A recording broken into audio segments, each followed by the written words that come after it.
Hi everyone, कैसे हो आप सब। सो गाइस, मैं आया हूँ west Delhi Dashrathpuri metro station एक एथलीट से मिलने, जिसकी स्टोरी इंस्पायर है कि आप भी बोलोगे भाई हाउ इट इज़ पॉसिबल कि एक साल तक वो बेड रेस्ट पे रहे, कैसे कैसे अपने आप को संभाला और कैसे वो चैम्पियन बने। जैसे वो खुद चैम्पियन है, साथ ही उनके दो स्टूडेंट हैं दीपक एंड सुनील। मैं आपको जिम दिखा देता हूँ। जिम है फिटनेस अरीना, ये दशरथपुरी मेट्रो स्टैंड महावीर इनकी। सो गाइस, जिम में करते हैं एंटर और मैं मिलाऊंगा आपको मिस्टर सुनील, जिसको गायनों की प्रॉब्लम थी। जैसे इनके हाथ पे मैं इनकी चेस्ट पे टच करता है कोई भी जो उसका पहला ट्रेनर था, तो उनको बहुत पेन होता था। ये है मिस्टर दीपक, जो प्योर वेजिटेरियन है, जिनको उम्मीद ही नहीं थी कि मैं भी एक चैम्पियन बन पाऊंगा या नहीं। तो इनकी भी स्टोरी मैं आपको एड ऑन कर दूंगा। इनका वर्कआउट्स ऐसा क्या कराया था इनके गुरुजी ने, इनके मेंटर ने। तो ये जिम है जिस भाई से मैं मिलने आया हूँ, बहुत प्यारा जिम बनाया हुआ है। आप एक बार ट्राई भी करना। मैं इनका व्हाट्सअप नंबर, इंस्टा ID भी मेंशन कर दूंगा। आप जाके चेकआउट कर सकते हो और उनसे मिल भी सकते हो कि हमें ऐसा क्या क्या करना चाहिए क्या नहीं। तो गाइस, ये है मिस्टर वेद, जिस एथलीट से मैं मिलने आया हूँ वेस्ट दिल्ली में। तो गाइस, ये आपको नियर दशरथपुरी मेट्रो स्टेशन पे है वेस्ट दिल्ली में। जिम का नाम है फिटनेस अरीना। अगर आप गूगल पे सर्च करोगे तो वो वहाँ पे मिल जाएगा। विवेक भाई खुद भी चैंपियन है, मिस्टर दिल्ली रह चुके हैं और एक सर्टिफाइड ट्रेनर भी है K11 एकेडमी से, जो इंडिया की बेस्ट एकेडमी है। प्लस 3 कोच है। इनकी स्टूडेंट्स है, मैंने आपको मिलाया था, एक वेज एक नॉन वेज है।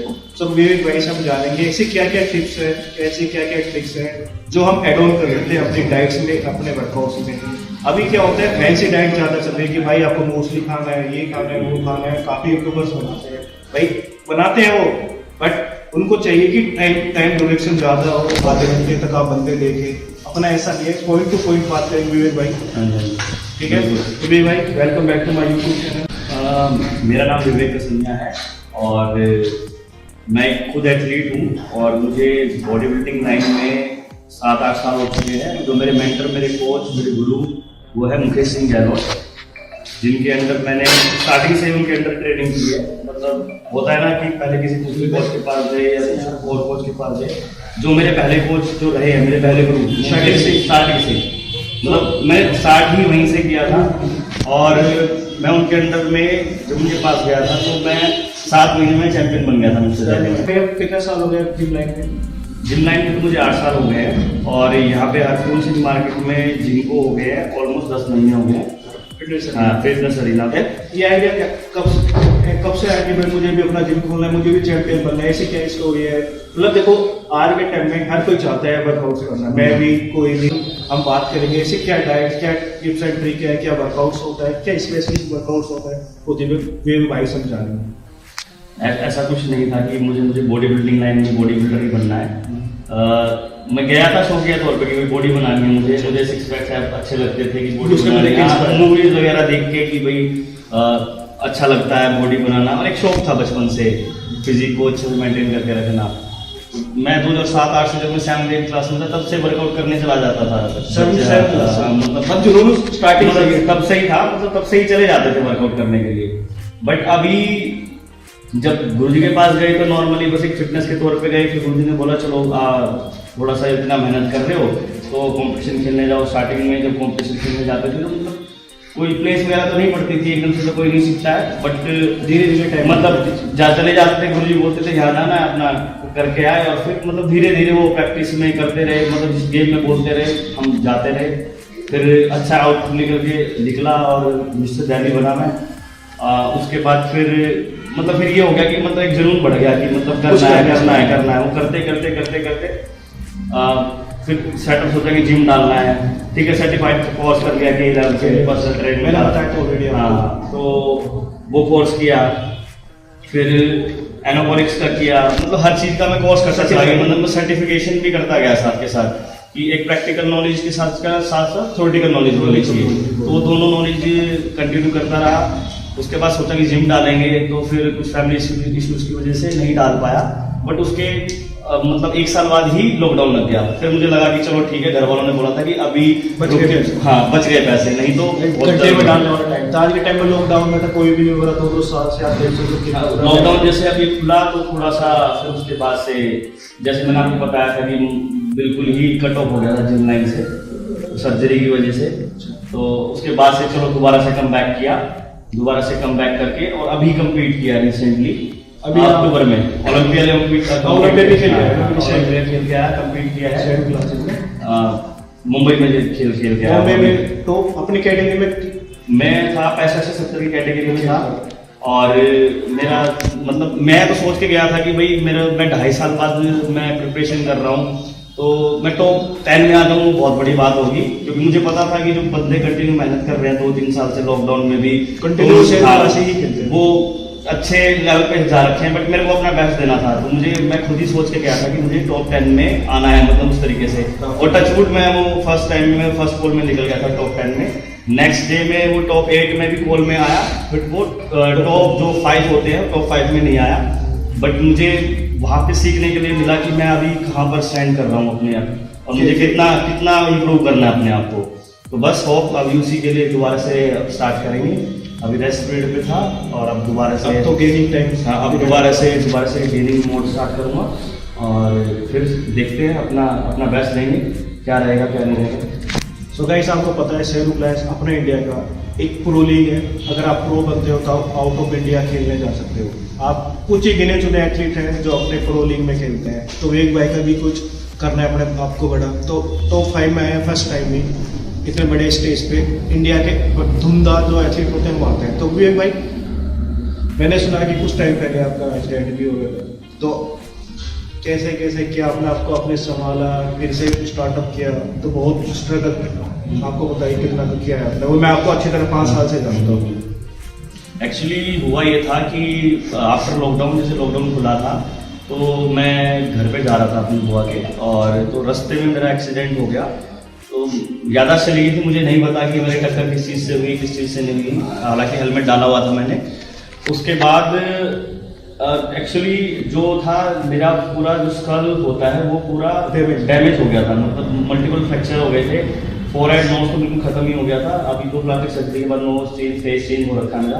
तो गाइस मैं वो आपको भी दिखाऊंगा कि हाँ मेरी इंस्टाग्राम आईडी पे देखोगे तो पहला चेहरा अलग दिखेगा, अभी डिफरेंट है। और उसी के कारण मतलब 8 महीने तक मैं कुछ खा नहीं पा रहा था, क्योंकि मेरा अपर जो लोअर जो ठीक है आइस की जो हड्डियाँ होती हैं और नोज वो सब डैमेज हो गया था A to Z। तो मतलब चबाने में भी प्रॉब्लम हो रही थी, उस लिक्विड पे था। तो सोचता था पता नहीं मैं खा पाऊंगा लाइफ में या नहीं खा पाऊंगा, पर अंदर से विल थी कि भाई करना है। और अपने माइंड में ये सेट सोचा था कि भाई एक्सीडेंट से पहले आज तक ऐसी फिजिक रेडी नहीं की, वो मैं अब करके दिखाऊंगा, ठीक है। और फिर टारगेट भी सिर्फ बड़े लेवल का ही, सिर्फ ओलंपिया का सीधा टारगेट लिया कि मैं वही खेलूंगा, मतलब अच्छे लेवल पे जाऊंगा और अपने आप को अच्छे तरीके से प्रिपेयर करूंगा। तो बस उसी में लग गया और फिर उसके बाद अपना रिकवर कर गया बहुत जल्दी। मसल मेमोरी थी तो जल्दी रिकवर हो गया, नहीं तो नहीं भी हो पाता। तो विवेक भाई अभी आपके स्टूडेंट हैं मिस्टर दीपक, जो अपनी कैटेगरी में 70 to 75 में गोल्ड लेके वेजी, वो प्योर वेज है, वेजिटेरियन एक स्टूडेंट है जिनको मैंने अभी इनसे मिलवाया था, वो भी प्योर वेज है। उनको गायों की प्रॉब्लम थी, वो नॉन वेजिटेरियन है और दीपक वेजिटेरियन है। तो ऐसे कुछ ऐसी डाइट्स बताओ और वर्कआउट्स की हमें बताओ, उसका चाहिए कितना रहे कितना होगा, क्या डाइट होगा बिफोर वर्कआउट और आफ्टर वर्कआउट बिगनर के लिए।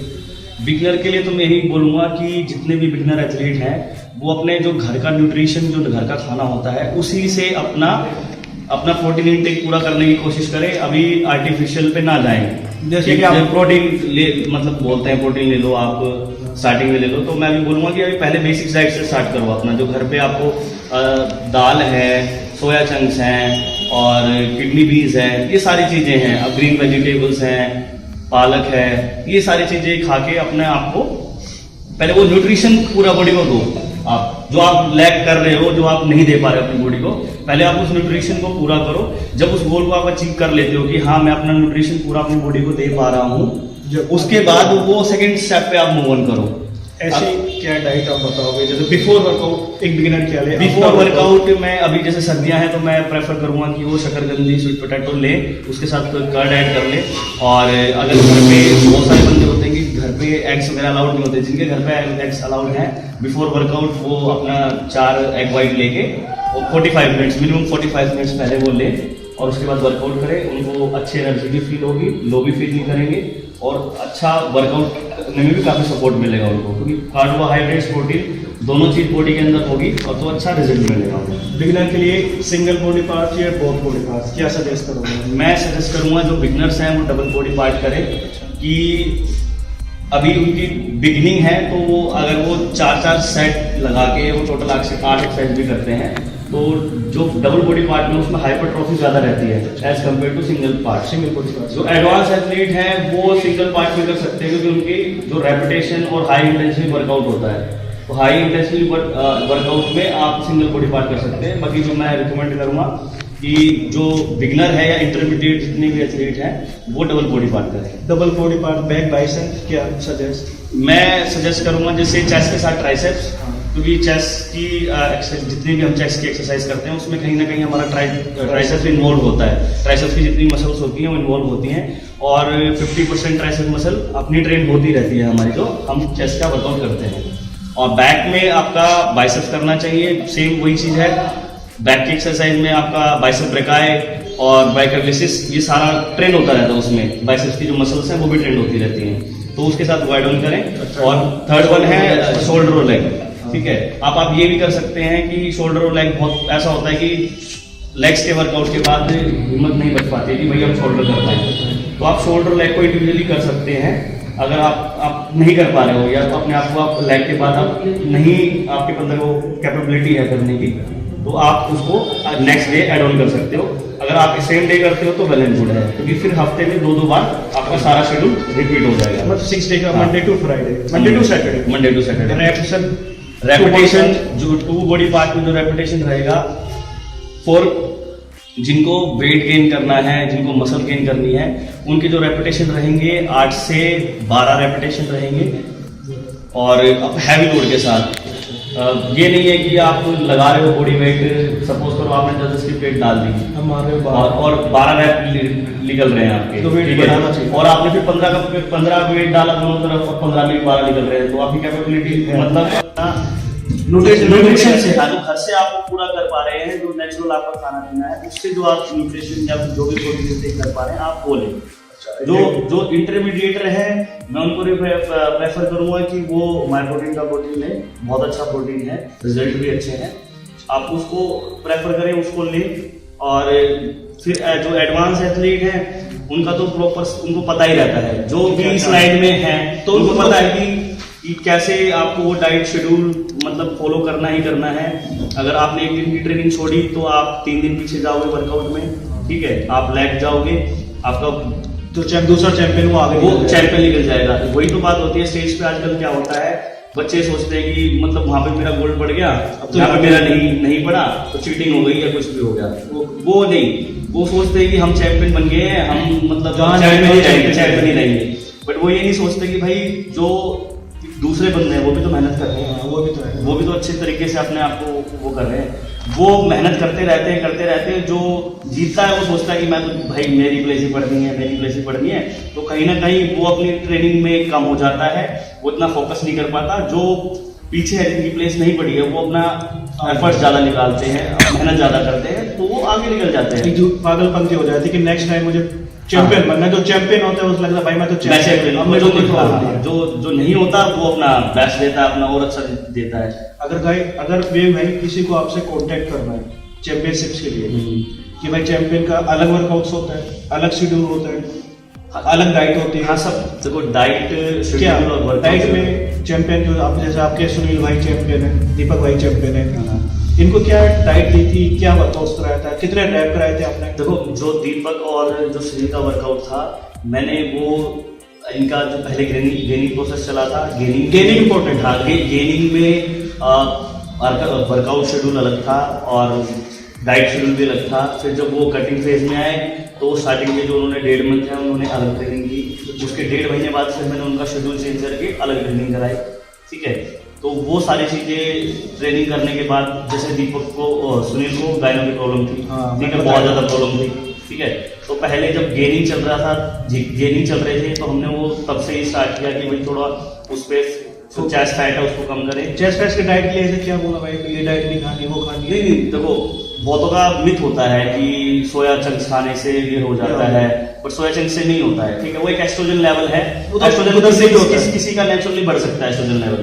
उस एस्ट्रोजन लेवल बढ़ने की वजह से ही, उसके कारण ही आपका ये गायनो की प्रॉब्लम होती है, ठीक है। सो गाइस ये मत सोचना, अगर आप कोई जिम में भी जाते हो, आपको कोई ट्रेनर भी है, मेंटर भी यही बोलता है कि भाई आपको गायनो की प्रॉब्लम है, ये कर लो, वो खा लो, ये कर लो, वो सब पैसा वेस्ट है।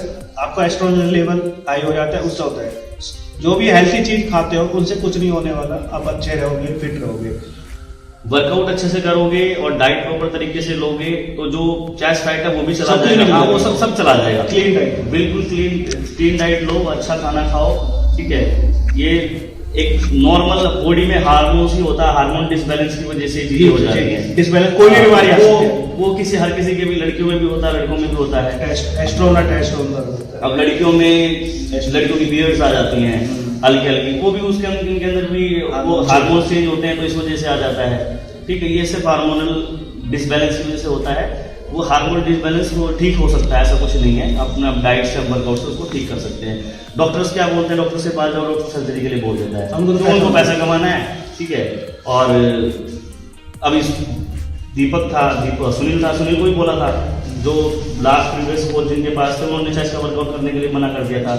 पेन होता था तो कहते थे कि चेस्ट का वर्कआउट छोड़ दो आप, ठीक है, ये ऐसा ही है। फिर डॉक्टर को दिखाया, डॉक्टर बोले इसकी सर्जरी होगी। जो मेरे पास आया, बताया दीपक ने, सुनील ने, सॉरी, कि ऐसे ऐसे प्रॉब्लम है। तो उसके बाद हमने उस पर वर्क ऑन किया, तो अब वो ऑलमोस्ट 100 से 90% ऑलमोस्ट रिकवर कर चुका है। माइनस में थोड़ा सा है, तो थोड़ा टाइम तो लगता ही है। 3 महीने में बहुत इंप्रूव हो गया। अब थोड़ा सा 1-1.5 महीने बाद वो बिल्कुल ही खत्म हो जाएगा।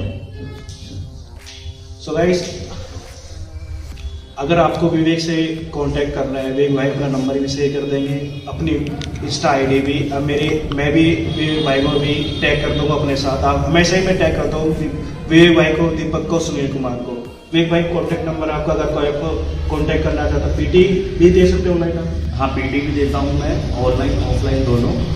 और अब कॉन्टैक्ट नंबर है मेरा 7419171679। आप कभी भी कोई भी जिसको इंक्वायरी हो या फिर फर्दर गेम्स के लिए प्रिपरेशन करनी हो, वो कॉल कर सकता है। और मैसेज आप मैसेज वगैरह डाल सकते हैं। इंस्टा आईडी है विवेक कसन्या के नाम से, VIVEK और अंडरस्कोर उसके बाद है KASANIYA।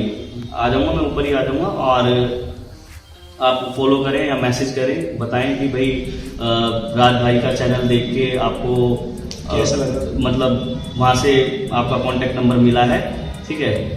तो उसके लिए आपको अलग से अपनी पीटीज में या फिर कुछ डिस्काउंट मिलेगा। तो गाइस, अब जैसे भी वीडियो मैं डालूंगा यूट्यूब पे, डिस्क्रिप्शन में मुझे ये भी बताना भाई हमने क्या क्या गलती है, क्या नहीं। जैसे स्टार्टिंग है, आप लोगों की सपोर्ट चाहिए। एक चैंपियन है, अगर मैं अपने लिए नहीं, चैंपियन के लिए आया हूँ कि लोग बाग जाने कि भाई चैंपियन, हमारे नियर बाय भी चैंपियन रहते, बड़े बड़े एथलीट होते हैं, जाते भाई 50,000 मांग लिया, 60,000। तो ये ऑलरेडी बता दिया विवेक भाई ने, अपनी आईडी भी मेंशन कर दिया, आपको कॉन्टैक्ट नंबर भी। सो गाइस, वीडियो बनाने का एक ही रीजन है कि आप जान सको हमारे नियर बाय भी इतने बड़े बड़े चैंपियन है। प्लीज़ सपोर्ट करना विवेक भाई को। इंस्टा पे कॉन्टैक्ट नंबर मैंने दे दिया, मेरे वीडियो से जाना, मेरा रेफरल भी आप दे सकते हो, आपको पीटी में डिस्काउंट भी मिलेगा। प्लस अगर आप नियर बाय रहे तो आके भी बात कर सकते हो, बट वीक में एक दिन तो आना पड़ेगा एथलीट को। नहीं, देखो, जो भी एथलीट हैं जो पास में नहीं रह रहे हैं, ठीक है, हालांकि उनको मतलब विजिट तो करना पड़ेगा, मतलब वीक में एक बार तो विजिट करना ही पड़ेगा। हाँ, ताकि मैं देख सकूँ कि क्या इम्प्रूवमेंट है और क्या वो उस लेवल पे वो चीजें कर पा रहा है, नहीं कर पा रहा है, ठीक है। और जो बहुत ज़्यादा दूर, मतलब एथलीट बहुत ज़्यादा दूर रह रहा है, उसको मैं फिर ऑनलाइन में भी हम देख सकते हैं। सो गाइस, वीडियो बनाने का यही मोट होता है कि आप जाओ, वीडियो देखो, विवेक भाई से मिलो, बातचीत करो, क्या हमें करना चाहिए क्या नहीं। अब इनके स्टूडेंट से भी मैं मिलाऊंगा। तो गाइस, वीडियो आपको कैसी लगी, कैसी नहीं, प्लीज़ कमेंट्स में ज़रूर बताना। अगर आपको बेकार भी लगती है वो भी बताना, अच्छी भी लगती है वो भी बताना। Thank you guys.